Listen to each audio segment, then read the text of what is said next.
Hello everyone. ये video में मैं गुजरात जुडिशरी का minor act the registration of births and deaths act 1969 discuss करने वाला हूँ। ये वीडियो में मैं सिर्फ वही सेक्शंस डिस्कस कर रहा हूँ जो प्रिलिमिनरी पॉइंट ऑफ व्यू से इंपॉर्टेंट है। ये एक्ट में टोटल 5 चैप्टर्स एंड 32 सेक्शंस है। Section 1 talks about that this act may be called the Registration of Births and Deaths Act 1969. It extends to whole of India. अब देखो यहाँ पे state के ऊपर है कि उनको ये एक्ट कब एनफोर्स करना है अपने अपने स्टेट में। तो गुजरात में ये पर्टिकुलर एक्ट 1 अप्रैल 1970 को एनफोर्स किया गया था।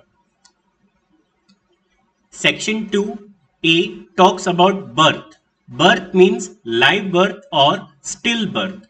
Live birth section 2 sub clause D में बताया गया है। Live birth means the complete expulsion or extraction from its mother of a product of conception irrespective of the duration of pregnancy which after such expulsion or extraction breathes or show any other evidence of life and each product of such birth is considered live born. Live born या live birth मतलब क्या होता है? Mother के वूम के बाहर निकलने के बाद अगर बच्चा कोई एविडेंस शो कर रहा है ऑफ लाइफ, एविडेंस क्या हो जाएगा? रोना या फिर सांस लेना, तो ये सारे एविडेंस है ऑफ लाइफ, तो उसको लाइव बर्थ कहा जाएगा। और स्टिल बर्थ मतलब क्या है? वो सेक्शन 2 सब क्लॉज जी में बताया गया है। Still birth means foetal death where a product of conception has attained at least the prescribed period of gestation. तो मदर्स के वूम में ही उसकी डेथ हो जाना या फिर मदर के वूम में अगर वो पर्सन है तो उसको स्टिल बर्थ कहा जाएगा। तो birth means live birth and still birth. उसके बाद सेक्शन 2 सब क्लॉज बी में डेथ को डिफाइन किया गया है। Death means the permanent disappearance of all evidence of life at any time after live birth has taken place. अब देखो death मतलब क्या है? Permanent disappearance. पहले वो अपीयर था, अब नहीं है। इसका मतलब पहले वो जिंदा था, लाइव बर्थ हमने देखा ना कि मदर के वूम से निकलने के बाद अगर वो जिंदा है, एविडेंस ऑफ लाइफ है, वहां पे सांस लेना, रोना, तो वो लाइव बर्थ कहा जाता है। लाइव बर्थ के बाद अगर उसकी डेथ हो गई, परमानेंट डिसअपियरेंस हो गया, तो वो डेथ कहलाता है। Section 2 subclause C talks about foetal death. Foetal death means absence of all evidence of life prior to the complete expulsion or extraction from its mother of a product of conception irrespective of the duration of pregnancy. Foetal death का मतलब क्या है? Mother's के वूम के अंदर अगर उसकी death हो जाती है, वहां पे देखो लाइव बर्थ नहीं है, अभी भी मां के पेट में बच्चा है, बट अगर उसकी डेथ हो जाती है, no matter what the duration of pregnancy is, that is known as foetal death. Section 3 to section 7 बहुत ही इंपॉर्टेंट है। वहां पे अपॉइंटमेंट ऑफ ऑफिसर्स की बात कर रहे हैं, तो मैंने शॉर्ट और ये पर्टिकुलर टेबल फॉर्मेट में आपको समझाया हुआ है प्रिलिमिनरी पॉइंट ऑफ व्यू से। सेक्शन 3 में बताया गया है कि सेंट्रल गवर्नमेंट जो है वो रजिस्ट्रार जनरल ऑफ इंडिया को अपॉइंट करता है। सेक्शन 4 में स्टेट गवर्नमेंट चीफ रजिस्ट्रार को अपॉइंट करेगा। सेक्शन 5 में स्टेट गवर्नमेंट टेरिटरीज को डिवाइड कर सकता है इनटू रजिस्ट्रेशन डिवीजन। सेक्शन 6 में स्टेट गवर्नमेंट अपॉइंट करता है district registrar and additional district registrar.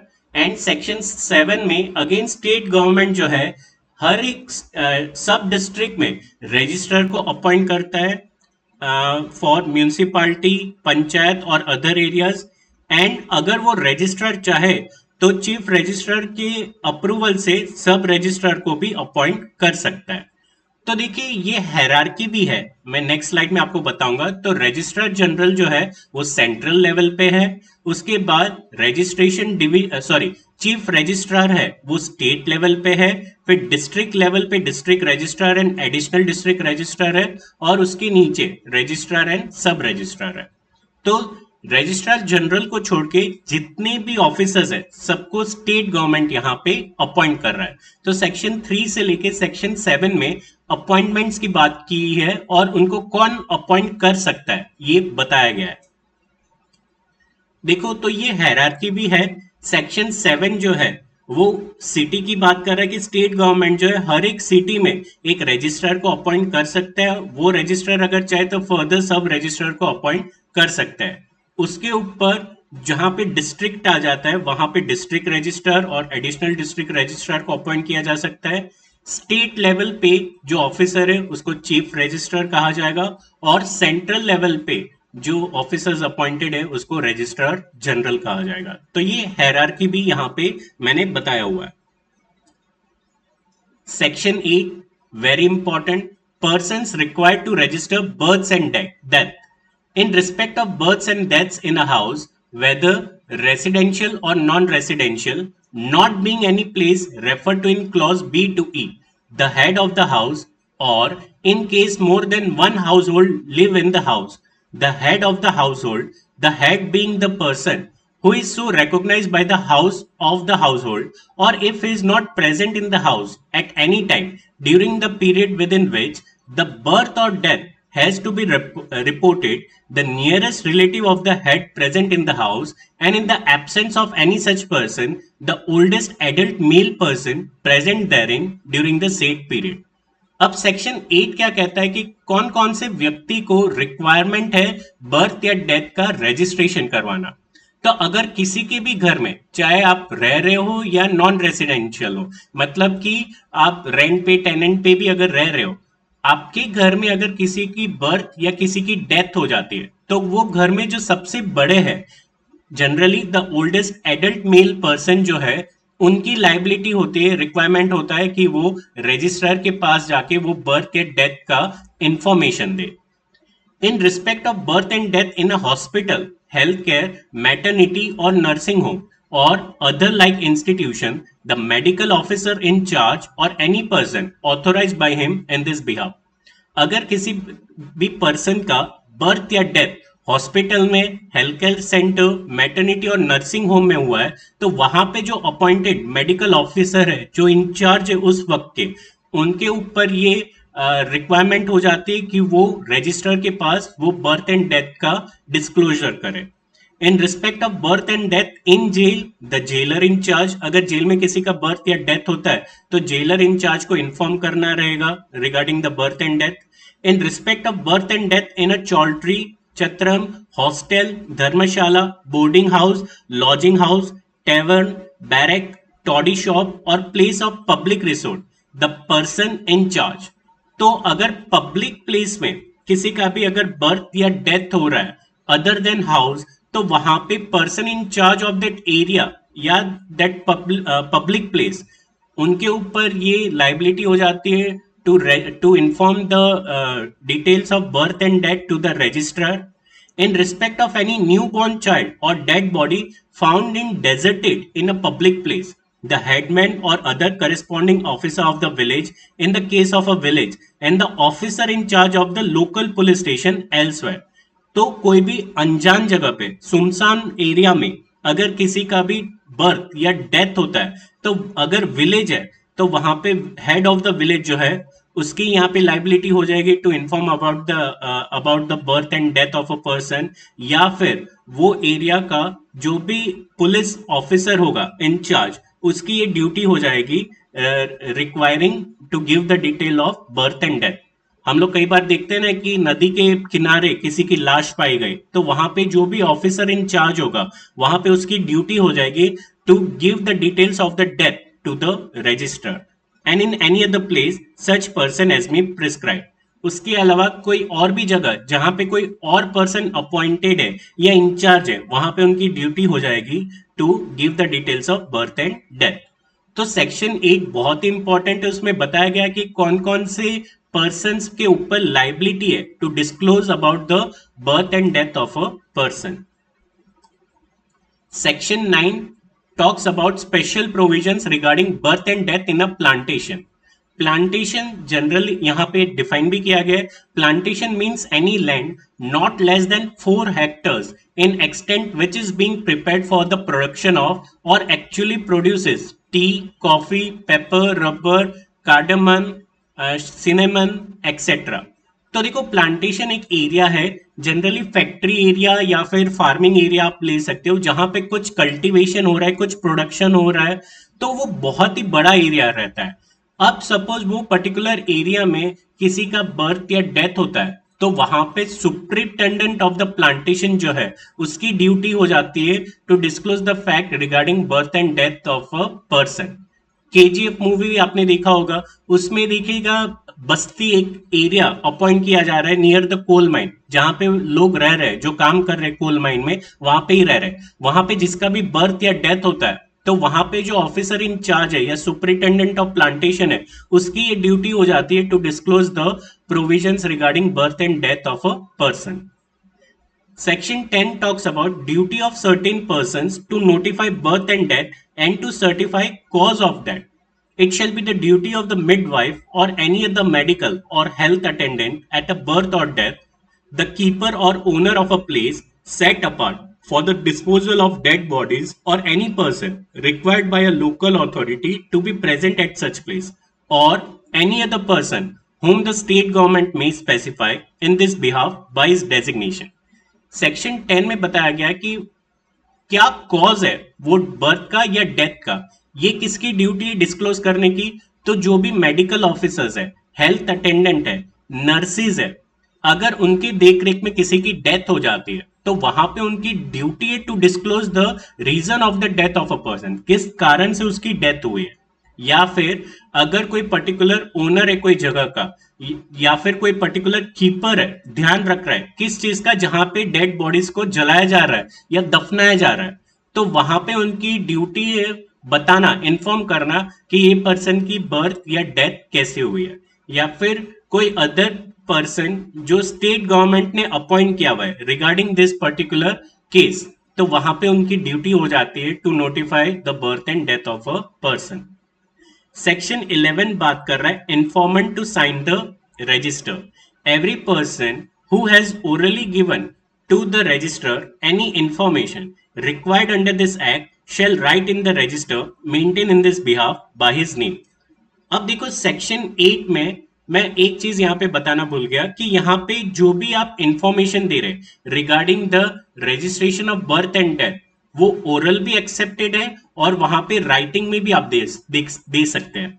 Oral या राइटिंग दोनों में आप ये इंफॉर्मेशन दे सकते हैं। तो जहां पे भी ओरल स्टेटमेंट दिया जा रहा है, वहां पे जो भी पर्सन वो स्टेटमेंट दे रहा है उसकी सिग्नेचर वहां पे रजिस्टर ले लेगा, वो डॉक्यूमेंट्स पे रजिस्टर वो इंफॉर्मेंट की सिग्नेचर ले लेगा। सेक्शन 13 अगेन वेरी इंपॉर्टेंट, यहां पे बात कर रहा है कि कितने टाइम पीरियड में आपको बर्थ या डेथ से रिलेटेड इंफॉर्मेशन रजिस्ट्रार को इन्फॉर्म करना है, और जितना लेट करोगे उसकी क्या पेनल्टीज है वो सेक्शन 13 में बताया गया। तो अगेन मैंने टेबल फॉर्मेट में इजीली आपको यहाँ पे बताया हुआ है, मैं आपको बता देता हूँ वो क्या है। अगर कोई भी पर्सन बर्थ या डेथ से रिलेटेड 30 डेज के अंदर अंदर रजिस्ट्रार को इन्फॉर्म कर रहा है तो वहां पे उसके ऊपर लेट फीस चार्ज होगा। अगर कोई भी पर्सन 30 डेज के बाद और 1 साल के अंदर अंदर रजिस्ट्रार को इन्फॉर्म कर रहा है regarding the birth and death, तो वहां पे return permission of the prescribe authority यहाँ पे रजिस्ट्रार और गवर्नमेंट ऑफिसर हो जाएंगे, and on payment of the prescribe fee and the production of an affidavit made before a notary public। तो 3 महीने की 30 डेज के बाद और 1 साल के बीच में अगर आप डिस्क्लोज कर रहे हो, इंफॉर्मेशन दे रहे हो regarding birth and death of a person, तो वहां पे राइटिंग में आपको परमिशन चाहिए फ्रॉम द प्रिस्क्राइब ऑथोरिटी कि इतना लेट क्यों हुआ। उसके बाद प्लस आपको वहां पे लेट फीस भी पे करना है, और प्लस आपको एफिडेविट नोटरी करके वहां पे सबमिट करना है कि वो डिटेल्स ऑफ द पर्सन क्या है और इतना लेट क्यों आपने फाइलिंग किया हुआ है। और जहां पे भी 1 साल के बाद आप इंफॉर्मेशन दे रहे हो regarding birth and death to the registrar, वहां पे an order made by magistration of first class or presidency magistrate after verifying the correctness of the birth or death and on payment of the prescribe fee. जहां पे 1 साल के बाद आप detail दे रहे हो, इंफॉर्मेशन दे रहे हो, वहां पे जेएमएफसी या प्रेसिडेंसी मैजिस्ट्रेट का परमिशन चाहिए, प्लस लेट फीस आपको पेमेंट करना होगा, तब जाके आपको परमिट किया जाएगा टू रजिस्टर द इंफॉर्मेशन। तो सेक्शन 13 में पेनल्टीज बताई गई कि कितने टाइम पीरियड में आपको इंफॉर्मेशन डिस्क्लोज करना है to the registrar about the birth or death of a person. Section 15 talks about correction or cancellation of entry in the register of births and death. तो section 15 में अगर कुछ correction आपको करना है नाम में, name of the birth and death of a person, नाम गलत लिख लिया या फिर गलत नाम की एंट्री हो गई है, तो उसका करेक्शन आप कर सकते हो, सेक्शन 15 में बताया गया. सेक्शन 17 में search of birth and deaths register subject to any rules made in this behalf by the state government, including rules relating to the payment of fees and postal charges. Any person may cause a search to be made by the registrar for any entry in the register of births and deaths and obtain an extract from such register relating to any birth or death. तो देखो section 17 यहाँ पे public document की बात कर रहा है. Section 17 कह रहा है कि अगर कोई भी पर्सन को इन्वेस्टिगेट करना है, जो सेक्शन 18 में भी बताया गया है, इन्वेस्टिगेशन करना है और उनको सर्टिफाइड कॉपीज चाहिए या डिटेल्स चाहिए regarding the entries of birth and death, तो वो ले सकता है. इसका मतलब वो पब्लिक डॉक्यूमेंट है. सेक्शन 20 अगेन बहुत इंपॉर्टेंट है. Special provisions as to registration of birth and death of citizens outside India. अगर कोई भी फॉरेन सिटीजन्स है या फिर resident but not ordinary resident या रेसिडेंट एंड ऑर्डिनरी रेसिडेंट है, जो इंडिया के बाहर जॉब के लिए या पढ़ाई के लिए गया हुआ है और वहां पे बर्थ हो गया किसी बच्चे का और इंडिया में वापस आने के बाद उसको रजिस्ट्रेशन करना है to get the citizenship of India, तो वहां पे उसका प्रोसीजर क्या है.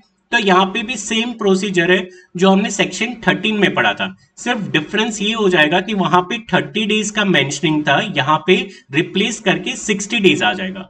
तो 60 डेज के अंदर अंदर कोई भी पर्सन रजिस्ट्रार को इन्फॉर्म करता है regarding the birth and death of a child, तो वहां पे लेट फीस उसको पे करना है. जहां पे 60 डेज के बाद और 1 साल के अंदर कोई रजिस्ट्रार को इन्फॉर्म कर रहा है अबाउट बर्थ एंड डेथ, वहां पे return permission of the prescribed authority and payment of the prescribed fee and production of an affidavit made before a notary public उसको करना पड़ेगा. और जहां पे भी कोई 1 साल के बाद रजिस्ट्रार को इन्फॉर्म कर रहा है about the birth and death of a person, तो वहां पे उसको ऑर्डर चाहिए होगा from the magistrate of first class or a presidency magistrate after verifying the correctness of the birth or death and on payment of the prescribe fee. तो section 30 और section 20 के जो पेनल्टीज है सेम है, सिर्फ days में वहां पे रिप्लेसमेंट हो जाएगा. जहां पे भी 30 डेज है यहां पे 60 डेज का रिप्लेसमेंट हो जा रहा है.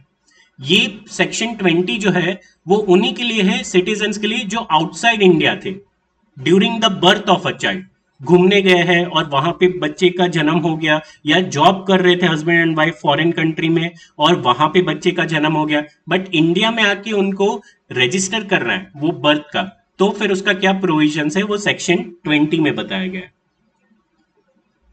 Section 23 talks about penalties.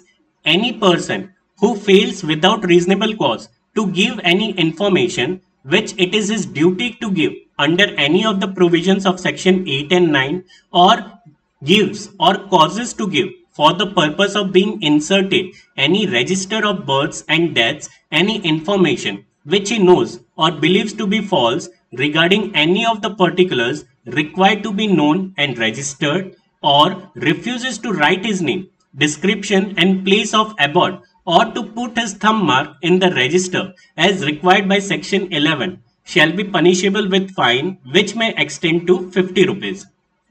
तो देखो सेक्शन 8 और 9 में हमने पढ़ा था किस किस को इंफॉर्मेशन देने के लिए ड्यूटी बाउंड है. घर है तो एल्डर मेल मेंबर, जेल है तो जेलर इन चार्ज. सेक्शन 9 में हमने प्लांटेशन पढ़ा था तो वहां पे सुपरिटेंडेंट इन चार्ज. अगर वो टाइम पे ये इंफॉर्मेशन डिस्क्लोज नहीं कर रहे हैं रजिस्ट्रार को रिगार्डिंग बर्थ एंड डेथ या फिर कोई गलत इंफॉर्मेशन दे रहा है regarding the birth and death या फिर अपना नाम देने से ये बर्थ या डेथ का पर्सन का नाम डिस्क्लोज करने से या फिर अपना थंब इंप्रेशन देने से मना कर रहा है, तो वहां पे 50 रुपीज का फाइन इंपोज किया जाएगा. Further, any registrar or sub-registrar who neglects or refuses without reasonable cause to register any birth or death occurring in his jurisdiction or to submit any returns as required by subsection 1 of section 19 shall be punishable with fine which may extend to 50 rupees. अगर किसी register या सब register ने वो information of birth and death लेने से इनकार कर दिया, लिखने से मना कर दिया, तो वहां पे उनके ऊपर भी 50 रुपए का पेनल्टी इंपोज किया जाएगा. Any medical practitioner who neglects or refuses to issue a certificate under subsection 3 of section 10 and any person who neglects or refuses to deliver such certificate shall be punishable with fine which may extend to 50 rupees. तो देखो यहाँ पे कोई भी medical practitioner जो cause of death का declaration देने से मना कर रहा है या फिर बर्थ सर्टिफिकेट या फिर बर्थ रिसिप्ट हॉस्पिटल में जो इश्यू किए जाते हैं वो इश्यू करने से मना कर रहा है या फिर बर्थ या डेथ से रिलेटेड कोई भी इंफॉर्मेशन डिस्क्लोज करने से मना कर रहा है या छुपा रहा है या गलत बता रहा है, तो वहां पे उनके ऊपर भी 50 रुपए का पेनल्टी इंपोज किया जाएगा. Any person who without reasonable cause contravenes any provision of this act for the contravention of which no penalty is provided for in this section shall be punishable with fine which may extend to 10 rupees. ये act में अगर कोई particular punishment नहीं बताया गया but फिर भी person ने ऑफेंस किया हुआ है तो वहां पे 10 रुपए का जुर्माना इंपोज किया जाएगा. तो देखो सेक्शन 23 में जितने भी पर्सन है, मतलब कि यहाँ पे आम आदमी या फिर रजिस्ट्रार या फिर मेडिकल प्रैक्टिशनर, अगर वो डिस्क्लोजर नहीं कर रहे regarding birth and death of a child तो वहां पे पर्सन, तो वहां पे 50 रुपीज का पेनल्टी इंपोज है. इसको कैसे याद रखना है? अगर कोई भी आम आदमी, कोई भी रजिस्ट्रार या सब रजिस्ट्रार या फिर मेडिकल प्रैक्टिशनर्स इंफॉर्मेशन डिस्क्लोज नहीं कर रहा है regarding birth and death of a person तो वहां पे 50 रुपीज का पेनल्टी है. और ये एक्ट में अगर कोई ऑफेंस नहीं बताया गया है, बट ऑफेंस का पेनल्टी नहीं बताया गया बट ऑफेंस हुआ है तो वहां पे 10 रुपए का जुर्माना हो जाएगा. तो यहाँ पे देखो 50 रुपीज एंड 10 रुपीज दो ही पेनल्टीज है जो आपको याद रखना है. उसके अलावा notwithstanding anything contained in this code of criminal procedure 1898 an offense under this section shall be tried summarily by a magistrate. तो देखो ये एक्ट में जो भी ऑफेंसेस हो रहे हैं उनका समरी ट्रायल कंडक्ट किया जाएगा. Section 24 power to compound offences subject to such notification as may be prescribed any officer authorized by the chief registrar by a general or special order in this behalf may either before or after the institution of criminal proceedings under this act except from the person who has committed or is reasonably suspected of having committed an offence under this act by way of composition of such offence a sum of money not exceeding 50 rupees. अब देखो section 24 बात कर रहा है compoundable offence की. Compoundable offence मतलब out of court settlement हो सकता है या नहीं हो सकता? तो हाँ, बिल्कुल हो सकता है. जहां पे भी सेटलमेंट हो रहा है वहां पे पनिशमेंट तो देखो बहुत ही सिंपल ही है, 50 रुपए का फाइन देना है. तो जब भी वो पर्सन को कंपाउंड किया जाता है, मतलब आउट ऑफ कोर्ट सेटलमेंट हो जाता है, तो वहां पे जो भी ऑफेंडर्स है उसको 50 रुपीज पेमेंट करना है as a fine. Section 26 Registrar and Sub-Registrar to be deemed to be public servant. Very important. जितने भी रजिस्ट्रार्स और सब रजिस्ट्रार्स यहाँ पे अपॉइंट किए गए तो वहां पे वो पब्लिक सर्वेंट के डेफिनेशन में फॉल हो जाएंगे. और पब्लिक सर्वेंट जो है सेक्शन 21 ऑफ द आईपीसी में डिफाइन किया गया. तो जितने भी रजिस्ट्रार्स एंड सब रजिस्ट्रार्स को अपॉइंट किए गए they are deemed to be public servant. Public servant is defined under section 21 of the IPC. Section 27 Delegation of powers. The state government may, by public notification in the official gazette, direct that any power exercisable by it under this act. तो देखो जितने भी delegation of power jurisdiction से related सभी में state government के पास power है to delegate the powers and decides the jurisdiction. State government यहां पे डिसाइड करता है. Section 29 act not to be in derogation of act 6 of 1886. Nothing in this act shall be construed to be in derogation of the provisions of the Birth, Death and Marriages Registration Act 1886. तो देखो अभी जो हम लोग act पढ़ रहे हैं registration of birth and death act 1969, उससे पहले रजिस्ट्रेशन जो था बर्थ एंड डेथ और मैरिजेस का, वो पर्टिकुलर एक्ट को फॉलो कर रहा था, birth and death and marriage registration act 1886। तो जो हमारा नया एक्ट है, इसका मतलब ये नहीं कि पुराने एक्ट के अंदर जितने ने भी रजिस्ट्रेशन किया हुआ है रिगार्डिंग बर्थ एंड डेथ वो वॉइड हो जाएगा या इनवैलिड गिना जाएगा, वो भी वैलिड ही गिना जाएगा। सो both are supportive act of each other. And lastly, section 30, power to make rules. The state government may, with the approval of the central government, by notification in the official gazette, make the rules. तो देखो state government के पास power है कोई भी rules ये act से related बनाने का। And section 32, power to remove difficulty. If any difficulty arises in giving effect in a state to the provisions of this act in their application to any area, the state government may, with the approval of the central government, by order, make such provisions or give such directions not inconsistent with the provisions of this act as appears to the state government to be necessary or expedient for removing the difficulty, provided that no order shall be made under this section in relation to any area in a state after the expiration of 2 years from the date on which this act comes into force in that area.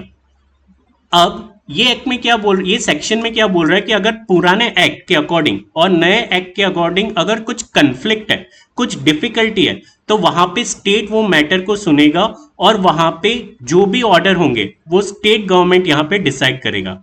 But जो भी disputed matter है वो ये act के आने के 2 साल के अंदर अंदर आपको वहां पर रिप्रेजेंट करना है। ये एक्ट के आने के बाद, मतलब births and deaths act 1969 amend करने के बाद 2 साल के अंदर अंदर आपको वो रिप्रेजेंट करना है, otherwise it will not be entertain. तो यहाँ पे मैंने the registration of births and deaths act 1969 का प्रिलिमिनरी पॉइंट ऑफ व्यू से सारे इंपॉर्टेंट सेक्शंस कवर करके रखे हुए हैं। Work hard and best of luck for Gujarat judiciary. Thank